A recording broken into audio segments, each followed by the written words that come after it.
নমস্কাৰ বন্ধুসকল, আমাৰ গাঁওখনৰ প্ৰায়বোৰ মানুহৰ ঘৰতে এই ফুলবিধ উপলব্ধ। এই ফুলবিধৰ নাম আমি নীলকণ্ঠ নামে জানো। ফুলবিলাক খুব সুন্দৰ নহয়নে? বৰ মৰম লগা ফুলবিলাক। এইজোপা আমাৰ ঘৰৰ পিছফালে ফুলি আছে। ফাগুনৰ বাউলী বতাহ পচোৱা জাকত কেনেকৈ মৃদুভাৱে লৰি আছে, বতাহৰ লগত খেলি আছে, ভাল লাগিছে নহয়নে?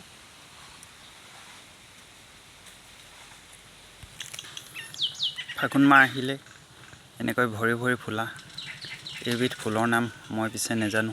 আপোনালোকে জানিলে কমেণ্ট কৰি জনাবচোন। এবছৰ অপেক্ষান্তত ফাগুন মাহৰ পহিলাৰ পৰা এই ফুলবিলাক এনেকৈ ফুলি উঠে। আমাৰ গাঁৱৰ প্ৰায়বিলাক মানুহৰ ঘৰতে আছে। বৰ মৰম লাগে ফুলবিলাক দেখিলে। আপোনালোকে জনাব দেই কমেণ্ট কৰি নামটো।